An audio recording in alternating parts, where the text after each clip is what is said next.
আসসালামু আলাইকুম। শুরু হচ্ছে রেডিও তেহরানের বিশ্ব সংবাদ। বাংলাদেশের অন্তর্বর্তী সরকারের প্রধান উপদেষ্টা অধ্যাপক ড মোহাম্মদ ইউনূসের বিরুদ্ধে ৬টি মামলা বাতিল করে দেয়া হাইকোর্টের রায় প্রকাশ করা হয়েছে। বিচারপতি এ কে এম আসাদুজ্জামান ও বিচারপতি সৈয়দ এনায়েত হোসেনের হাইকোর্ট বেঞ্চ ড ইউনূসের পক্ষ থেকে করা ৬টি আবেদনের উপর শুনানি করে গত ২৪ অক্টোবর এসব মামলার কার্যক্রম বাতিলের রায় দিয়েছিলেন। আজ পূর্ণাঙ্গ রায় প্রকাশ হয়েছে। ড ইউনূসের আইনজীবী ব্যারিস্টার মুস্তাফিজুর রহমান খান সাংবাদিকদের বলেন, ২০১৯ সালে গ্রামীণ টেলিকমিউনিকেশন চেয়ারম্যান থাকাকালীন ড ইউনূসের বিরুদ্ধে সংশ্লিষ্ট শ্রম আদালতে ৫টি আলাদা মামলা দায়ের করা হয়েছিল। ২০১০ সালে তার বিরুদ্ধে মানহানির অভিযোগে আরেকটি মামলা হয়। ফিরছি বিশ্ব সংবাদে।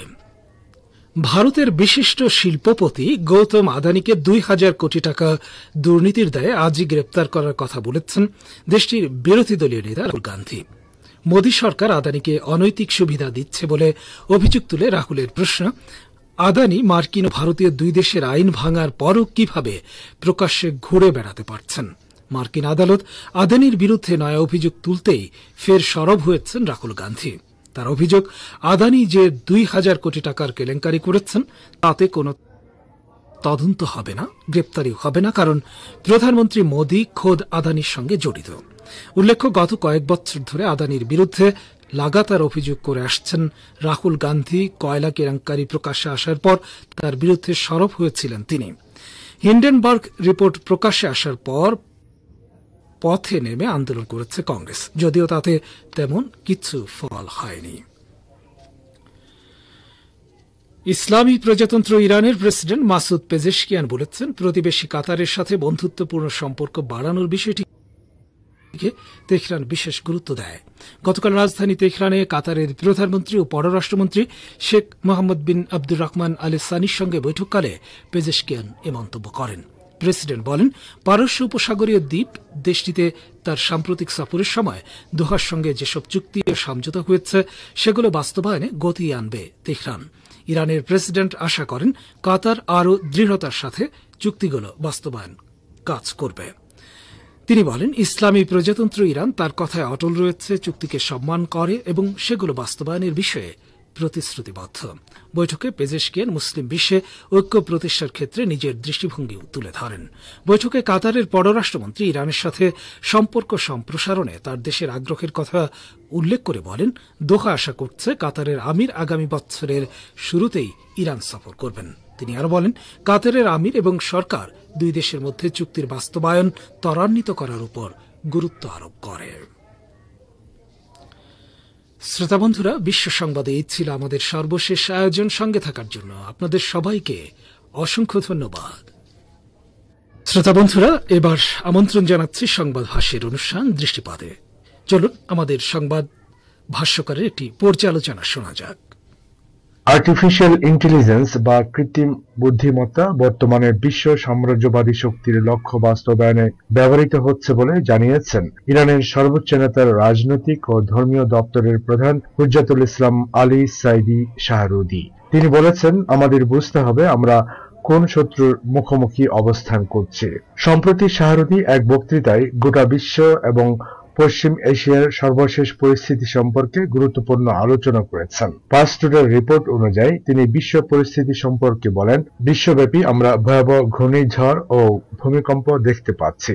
গাজাবাসী ফিলিস্তিনি জনগণের উপর ইহুদিবাদী ইসরায়েলের ভয়ঙ্কর গণহত্যা, লেবানন ও সিরিয়ার বিরুদ্ধে ইসরায়েলের ভয়াবহ আগ্রাসন, ইউক্রেন ও রাশিয়ার মধ্যে যুদ্ধ এবং ইউরোপে উগ্র ডানপন্থীদের উত্থান বিশ্ববাসীর মনে আতঙ্ক সৃষ্টি করেছে। এসব ঘটনা প্রবাহ থেকে বোঝা যায় বিশ্বের ক্ষমতার ভারসাম্যে মারাত্মক পরিবর্তন আসছে এবং ক্ষমতার পালাবদল ঘটতে যাচ্ছে। ইরানের সর্বোচ্চ নেতার দপ্তর প্রধান এই উদ্বেগজনক পরিস্থিতির মধ্যে ইরানের দায়িত্ব সম্পর্কে বলেন, পঞ্চদশ শতাব্দীতে একবার ইউরোপ শিল্প বিপ্লবের জের ধরে বিশ্ব শক্তির কেন্দ্র পরিণত হয়, যা শেষ পর্যন্ত প্রথম ও দ্বিতীয় বিশ্বযুদ্ধের সৃষ্টি করে।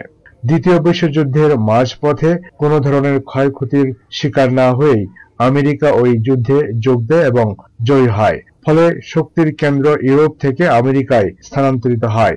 মার্কিন যুক্তরাষ্ট্র গঠিত হওয়ার পর 20 বছরের বেশি সময় পার হয়ে যাওয়ার কথা উল্লেখ করে তিনি বলেন, এখন দেশটি বিশ্ব শক্তির প্রধান কেন্দ্রে পরিণত হওয়ার চেষ্টা করছে। হুজ্জাতুল ইসলাম শাহরুদি বলেন, শুধুমাত্র 20 শতাব্দীর শেষ অর্ধাংশে এসে মার্কিন যুক্তরাষ্ট্র বিশ্বের 21টি দেশে সরাসরি সামরিক আগ্রাসন চালিয়েছে। এখন শক্তির ভারসাম্য পরিবর্তন হতে শুরু করেছে উল্লেখ করে তিনি বলেন, অনেক বিশ্লেষকের মতে আমেরিকার পাশাপাশি অদূর ভবিষ্যতে চীন, রাশিয়া, ভারত ও ইরান বিশ্বকে নেতৃত্ব দেবে। আমরা বর্তমানে শেষ জামানায় অবস্থান করছি এবং বিশ্ব মানবতা তার ত্রাণকর্তার জন্য অপেক্ষামান বলে তিনি উল্লেখ করেন। শাহরুদি বলেন, আমাদেরকে বিষয়টির নিয়ন্ত্রণ গ্রহণ করতে হবে যাতে ইতিবাচক ফল পাওয়া যায়। আমেরিকা ও ইহুদিবাদী ইসরায়েলের এই সংক্রান্ত প্রচেষ্টার কথা তুলে ধরে তিনি বলেন, তেল আবিব ও ওয়াশিংটনের দুটি পরিকল্পনা রয়েছে।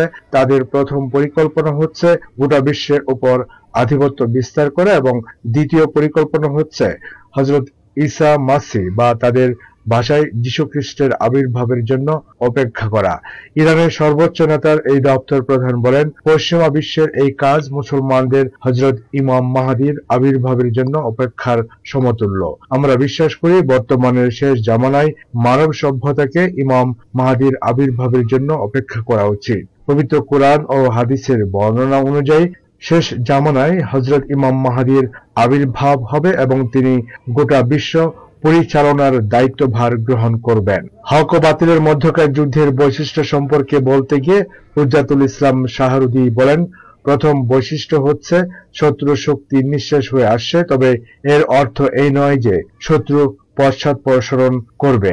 বর্তমানে কৃত্রিম বুদ্ধিমত্তা বিশ্ব সাম্রাজ্যবাদী শক্তির লক্ষ্য বাস্তবায়নের হাতিয়ারে পরিণত হয়েছে জানিয়ে ইরানের সর্বোচ্চ নেতার এই চিফ অব স্টাফ বলেন, আমাদেরকে বুঝতে হবে আমরা কোন শত্রুর মুখোমুখি হয়েছি। আজ গাজায় যে গণহত্যা চলছে তা কেবল ফিলিস্তিন নয় বরং গোটা বিশ্বের সমস্যা। আমরা বর্তমানে বিশ্ব সাম্রাজ্যবাদী শক্তির বিরুদ্ধে রুখে দাঁড়িয়েছি। তিনি বলেন, ইহুদিবাদীদের প্রথম স্লোগান ছিল নীল নদ থেকে তারা ফুরাত পর্যন্ত তাদের অবৈধ রাষ্ট্রের বিস্তৃতি ঘটাবে এবং এরপর তারা গোটা বিশ্বের ওপর আধিপত্য বিস্তার করবে।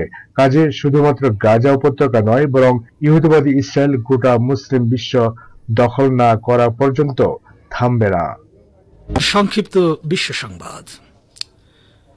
ইসরায়েলের যুদ্ধবাজ প্রধানমন্ত্রী বেনিয়ামিন নেতানিয়াহুর বিরুদ্ধে গ্রেপ্তারি পরোয়ানা জারি করেছে আন্তর্জাতিক অপরাধ আদালত বা আইসিসি।